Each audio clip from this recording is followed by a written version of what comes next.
Agar militsiya yoki ichki ishlar xodimlari eshigingizni taqillatmay baqirib, oching, bo'lmasa buzamiz desa, odamning qo'li titraydi, nima qilishni bilmay qoladi. Ayniqsa uyda ayollar, bolalar, keksalar bo'lsa, vahima yanada kuchayadi. Bugun men sizga juda muhim mavzuni tushuntiraman.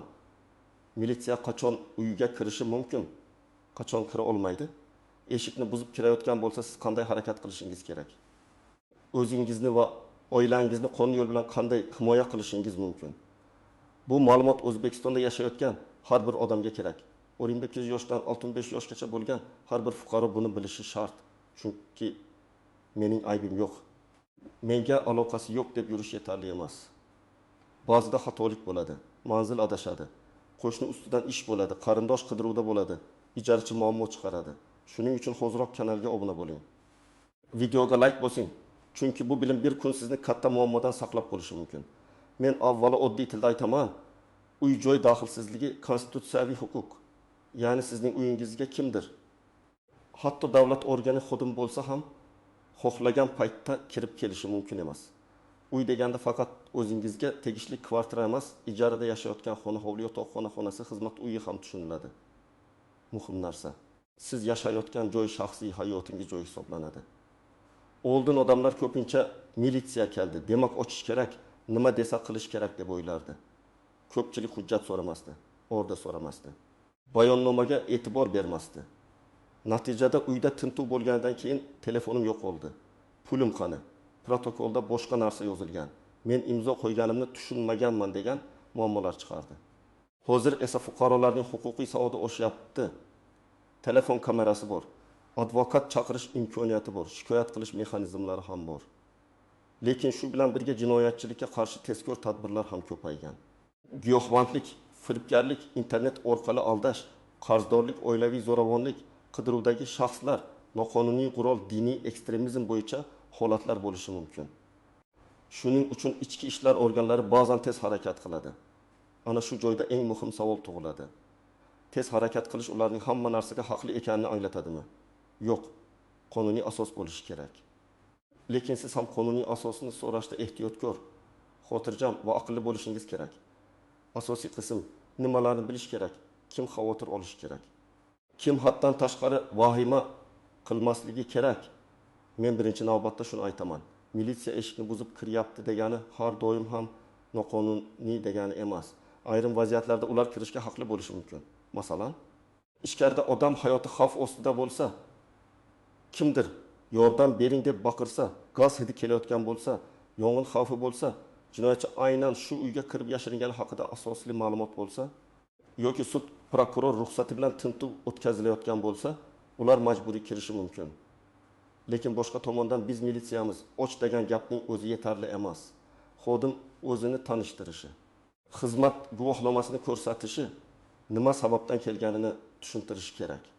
Agar tintuv yoki olib qo'yish bo'lsa, tegishli qaror, ruxsatnoma, ish raqami, tergovchi yoki surishtiruvchi ma'lumotlari, xolislar ishtiroki kabi masalalar bo'ladi. Siz buni bilishingiz kerak. Chunki aynan shu daqiqalarda keyingi himoyangiz uchun dalillar shakllanadi. Birinchi holat. Toshkentda oddiy oila kecha soat 23 girdimda eshik taqillaganini eshitadi. Tashqaridan profilaktika inspektoriman, oching deyishadi. Uy egasi eshik zanjirini yechmasdan, eshik o'rtidan iltimos guvohnomangizni ko'rsating, familiyangizni ayting, nima masala deydi. Xodim ko'rsatadi, sababini aytadi. Qo'shni kvartiradan janjal bo'yicha chaqiruv bo'lgan, manzil adashgan. 30 daqiqada masala tugaydi. Bu yerda odam to'g'ri qildi. Eshikni darrov lang ochmadi, lekin haqorat qilmadi. Qarshilik ko'rsatmadi. Ikkinchi holat. Andijonda bir yigitning ukasi firibgarlik ishi bo'yicha qidirilmoqda. Xodimlar akasining uyiga kelib, ukang shu yerda deb kirishni xohlaydi. Aka yo'q deydi. Agar xodimlarda faqat taxmin bo'lsa, ular oddiy tekshiruv uchun tushuntirish berishi, chaqiruv qog'ozi qoldirishi mumkin. Lekin agar qidiruvdagi shaxs ichkarida ekaniga aniq ma'lumot bo'lsa, guvohlar ko'rsatmasi, tezkor ma'lumot. Kuzatuv bo'lsa, vaziyat boshqacha bo'ladi.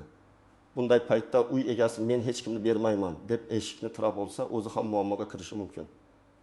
To'g'ri yo'l, men qarshilik qilmayman. Lekin hamma harakat qonuniy rasmiylashtirilsin.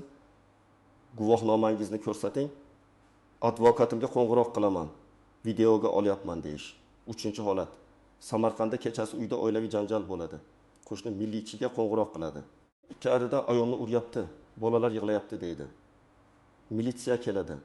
Eshik ochilmaydi. Ichkaridan qichqiriq eshitiladi. Bunday vaziyatda xodimlar eshikni buzib kirishi ehtimoli yuqori va bu inson hayotini saqlash maqsadida oqlanishi mumkin. Bunday holatda uy daxlsizligi degan huquq ichkaridagi jabrlanuvchining hayoti va sog'lig'idan ustun qo'yilmaydi. 4-holat. Farg'onada ijarada turadigan talabaning xonasiga xodimlar kelib, bu yerda taqiqlangan narsa bor deyishadi. Talaba qo'rqib hamma narsani ko'rsatadi. Keyin bayonnomaga o'qimasdan imzo qo'yadi. Keyin bilsa protokolda o'zi rozilik bilan ko'rsatdi deb yozilgan. Ayrim buyumlar esa qayerdan chiqqani noaniq. Bu yerda asosiy xato hujjat so'ramadi, xolislarni tekshirmadi, bayonnomani o'qimadi, e'tiroz yozmadi. Men har doim aytaman, imzo qo'yishdan oldin har bir qatorni o'qing. Tushunmasangiz, tushunmadim, advokat kelmaguncha imzo qo'ymayman deyishga haqlisiz. Agar bo'lsa, bayonnomaga mazmuni bilan to'liq rozi emasman, advokatsiz imzo qo'yishga majbur bo'ldim kabi e'tiroz yozish juda muhim. Kim xavotir olish kerak? Birinchidan, uyida qidiruvdagi shaxs, noqonuniy buyum, ro'yxatdan o'tmagan qurol, giyohvand modda, soxta hujjat, katta miqdorda kelib chiqishi tushunarsiz pul saqlayotganlar albatta jiddiy xavotir olishi kerak. Ikkinchidan, qarindoshi yoki ijarachisi muammoli bo'lganlar ehtiyot bo'lishi kerak. Uchinchidan, internet orqali savdo qiladigan, pul o'tkazmalari ko'p bo'lgan, kripto, karta, onlayn firibgarlik gumoni tushishi mumkin bo'lgan odamlar hujjatlarni tartibda saqlashi kerak. 4-dan, oilaviy nizolar kuchli bo'lgan uylar. Qo'shnilar tez-tez shikoyat qiladigan xonadonlar ham tayyor bo'lishi kerak. Kim haddan tashqari vahima qilmasligi kerak. Agar sizning uyingizda noqonuniy narsa bo'lmasa, hujjatlaringiz joyida bo'lsa, xodimlar qonuniy asos bilan kelgan bo'lsa, vahima qilish shart emas. Lekin vahima qilmaslik degani hamma narsaga ko'z yumish degani emas. Xotirjam bo'ling, savol bering, yozib oling, hujjatlarni tekshiring, bayonnomani o'qing. Eng birinchi nozik jihat, eshikni ochmaslik har doim ham sizni himoya qilmaydi. Ba'zi odamlar ochmasam hech nima qila olmaydi deb o'ylaydi. Bu xato. Agar qonuniy asos bo'lsa, ular baribir kirishi mumkin, faqat eshik ham sinadi. Keyin sizning xatti-harakatingiz qarshilik sifatida baholanishi ehtimoli paydo bo'ladi. Shuning uchun maqsad eshikni abadiy yopib turish emas, maqsad qonuniylikni qayd etish va o'zingizni himoya qilish. Ikkinchi nozik jihat. Telefon kamerasi yordam beradi, lekin provokatsiya qilmang. Siz umumiy holatni, xodimlarning kelganini, guvohnoma ko'rsatishni, hujjatni, eshik buzilish jarayonini yozib olishingiz mumkin. Lekin yuziga telefon tiqib, haqorat qilib, sen kimsan deb bag'irsangiz vaziyat yomonlashadi. Men tavsiya qiladigan jumla: men xavfsizligim va huquqlarimni himoya qilish uchun videoga olyapman, sizga qarshilik qilmayman. Shu gap xotirjam aytilsa. Keyin dalil sifatida foydasi katta bo'ladi. 3-nozik jihat, xolislar kim? Tintuv yoki ayrim protsessual harakatlarda xolislar bo'lishi kerak. Xolislar mustaqil shaxslar bo'lishi kerak. Ular jarayonni kuzatadi. Amaliyotda ba'zan xolislar tayyor odamlar bo'lib qoladi. Nimaga imzo qo'yayotganini ham bilmaydi. Siz xolislarning ism, familiyasi, telefon raqami, pasport ma'lumotlari protokolda to'g'ri yozilganini ko'ring. Agar xolislar jarayonga keyin kelgan bo'lsa, bayonnomaga xolislar tintuv boshidan qatnashmadi deb yozishni talab qiling. 4-nozik jihat, ayollar va bolalar bor uyda muomala. Xodimlar ham odob va qonun doirasida harakat qilish kerak. Ayolning shaxsiy buyumlari, kiyimlari, yotoqxona, bolalar xonasi tintuv qilinayotgan bo'lsa, imkon qadar tegishli tartib, hurmat va xolislik bo'lishi zarur.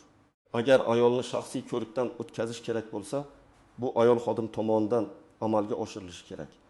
Erkak xodimning ayolni nojo'ya tarzda ushlashi, haqorat qilishi, qo'rqitishi mutlaqo qabul qilinmaydi. 5-nozik jihat. Rozilik bilan kirdik degan masala. Xodimlar ba'zan o'zingiz ochdingiz, demak rozilik berdingiz deb aytishi mumkin. Eshikni ochish avtomatik ravishda uyimni xohlagancha tinting degani emas. Siz aniq ayting. Men eshikni muloqot qilish uchun ochdim. Tintuvga rozilik bermayapman. Agar protsessual harakat bo'lsa, hujjat ko'rsating. Bu gapni videoda qayd etish juda foydali. 6-nozik jihat, advokat chaqirish. Ko'pchilik advokat faqat sudda kerak deb o'ylaydi. Yo'q, tintuv, so'roq, olib qo'yish, ushlash, tushuntirish olish jarayonida Advokat juda muhim. Advokat kelguncha hamma narsa tugab ketishi mumkin. Shuning uchun oilada oldindan bitta advokat raqam bo'lsin. Hech bo'lmasa yaqin qarindoshga qo'ng'iroq qilib, uyimizga iyi bir xodimlar keldi. Ism familiyasi falon, sabab falon, videoga olyapman, advokat chaqiring deb ayting. 7-chi nozik jihat. Bayonnoma eng asosiy hujjat. Tintuvdan keyin og'zaki gaplar emasda, protokol muhim bo'ladi. Qaysi xonadan nima topildi, kitobda qayerda yotgan edi, qadoq qanday edi, pul miqdori nechta kupyura. Telefon IMEI raqami, notebook modeli, fleshka rangi hammasi yozilishi kerak. Masalan, bir dona telefon olindi deb yozilsa, keyin qaysi telefonligi noma'lum bo'lib qoladi.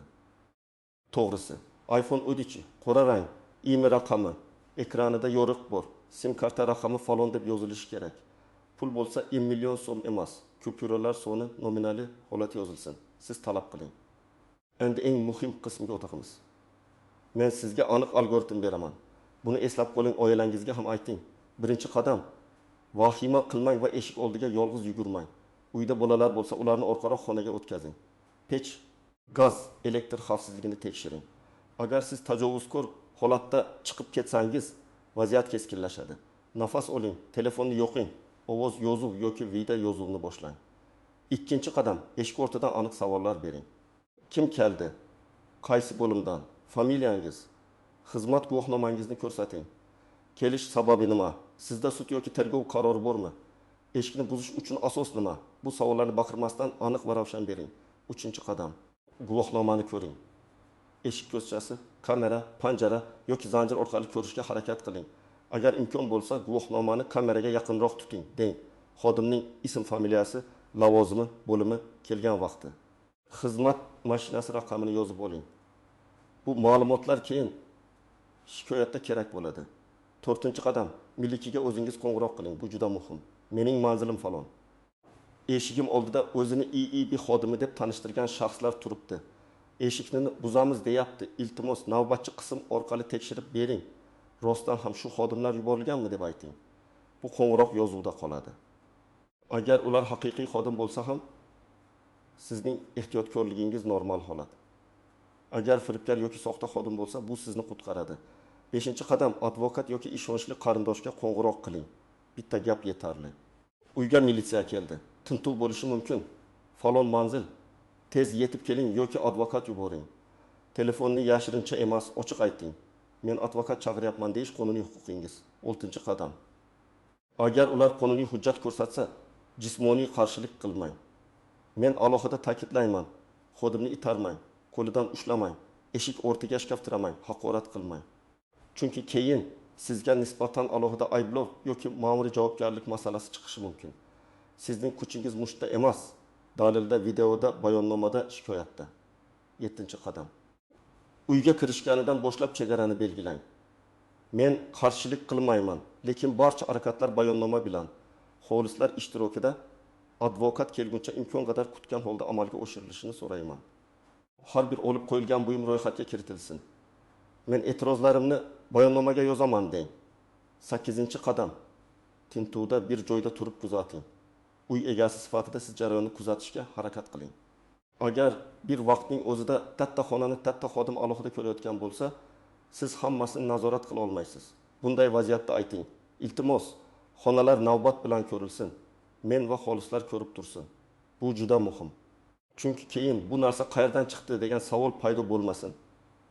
9-qadam, topilgan yoki olib qo'yilgan narsani darhol aniqlashtiring. Masalan, xodim shkafdan fleshka oldi. Siz so'rang, qaysi tokchadan olindi? Xolislar ko'rdimi? Bayonnomaga aynan shu joy yozilsin. Telefon, karta, pul, hujjat, notebook, disk, daftar, kiyim, qurolga o'xshash buyum, dorilar hammasi alohida yozilishi kerak. 10-qadam. Bayonnomani o'qimasdan imzo qo'ymang. Agar sizga tezroq imzo qo'ying, biz ketaylik deyishsa ham shoshilmang. Bayonnomada kelgan vaqt, ketgan vaqt, xodimlar, xolislar, advokat chaqirilgani sizning e'tirozlaringiz. Olib qo'yilgan buyumlar to'liq yozilgan bo'lishi kerak. Agar noto'g'ri yozilgan bo'lsa, bu yer noto'g'ri deb tuzatishni talab qiling. Tuzatmasa imzo oldidan o'z qo'lingiz bilan e'tiroz yozing. Bayonnomadagi falon qismga rozi emasman. Tintuv vaqtida falon holat bo'ldi. Advokat chaqirishimga imkon berilmadi. Xolislar boshidan qatnashmadi. Eshik majburan buzildi kabi. 11-qadam eshik, mulk. Zarar bo'yicha dalil yig'ing. Agar eshik buzilgan bo'lsa, darhol video va foto qiling. Qulf, rom, devor, kamera, mebel, singan buyumlar hammasini suratga oling. Usta chaqirsangiz, xizmat haqi kvitantsiyasini oling. Do'kondan yangi qulf olsangiz, chekni saqlang. Bu keyin moddiy zararni undirishda kerak bo'lishi mumkin. 12-qadam tibbiy ko'rik. Agar kimdir itarilgan, urilgan, qo'li qayrilgan, bosim sabab ahvoli yomonlashgan bo'lsa, shunchaki uyda yotmang. Tez yordam chaqiring yoki shifoxonaga boring. Jarohatni rasmiy qayd ettiring. Ko'kargan joy bor degan gap sudda kuchsiz, lekin tibbiy ma'lumotnoma kuchli dalil bo'ladi. 13-qadam. Shikoyatni to'g'ri joyga yozing. Agar siz militsiya noqonuniy kirdi, eshikni asossiz buzdi, haqorat qildi, buyumlarni protokolsiz oldi, advokatga qo'ymadi deb hisoblasangiz, bir nechta yo'nalishda murojaat qilasiz. Birinchisi, tuman yoki shahar prokuraturasiga shikoyat. Ikkinchisi, yuqori turuvchi ichki ishlar boshqarmasiga, masalan, viloyat IIB yoki IIBga murojaat. Uchinchisi, sudga noqonuniy harakatlar ustidan shikoyat yoki zarar undirish masalasi. To'rtinchisi, ombudsmanga murojaat qilish mumkin. Agar jinoyat alomatlari bo'lsa, masalan, zo'ravonlik, talon-toroj, dalil soxtalashtirish, alohida tartibda jinoyat ishi qo'zg'atishni so'rash kerak. Shikoyatda nimani yozish kerak? Sana, vaqt, manzil, kelgan xodimlar soni, o'zini qanday tanishtirgani, guvohnoma ko'rsatdimi, qanday hujjat ko'rsatdi, eshik qachon va qanday buzildi, uyda kimlar bor edi, bolalar yoki keksalar qo'rqib ketdimi, nimalar olib qo'yildi, bayonnoma berildimi, xolislar kim edi, siz qanday e'tiroz bildirdingiz, qanday zarar yetdi. Shikoyatga video, foto, belgichiga qo'ng'iroq qilingan vaqt, tibbiy ma'lumotnoma, cheklar, guvohlar telefon raqamini ilova qiling. Yana bir amaliy maslahat. Uyda muhim hujjatlarni tartibli saqlang. Pasport, uy hujjati, ijara shartnomasi, nikoh guvohnomasi, bolalar hujjatlari, tibbiy hujjatlar, yirik xarid cheklari. Telefon va texnika hujjatlari alohida papkada tursin. Agar uyda katta miqdorda pul bo'lsa, kelib chiqishini tasdiqlovchi hujjat bo'lsin. Oldi sotdi shartnomasi, bankdan yechib olinganligi, qarz shartnomasi, tilxat. Chunki tintuv vaqtida bu pul qayerdan degan savol tug'ilishi mumkin. Agar siz ijarada yashasangiz, ijara shartnomasi yoki hech bo'lmasa uy egasi bilan yozishmalar, to'lov kvitansiyalar bo'lsin. Chunki xodimlar kelganda bu yerda kim yashaydi degan savol birinchi bo'ladi. Ro'yxatda turmasangiz ham o'zingizni tushuntira olishingiz kerak. Agar uyda voyaga yetmagan bolalar bo'lsa, ularga oldindan oddiy qoida o'rgating. Eshikni begona odamga ochmasin. Kattalarni chaqiraman desin. Telefon qiladigan raqamlarni bilsin. Bu qo'rquv tarqatish emas, xavfsizlik madaniyati. Bugun men sizga eng muhim narsani tushuntirdim.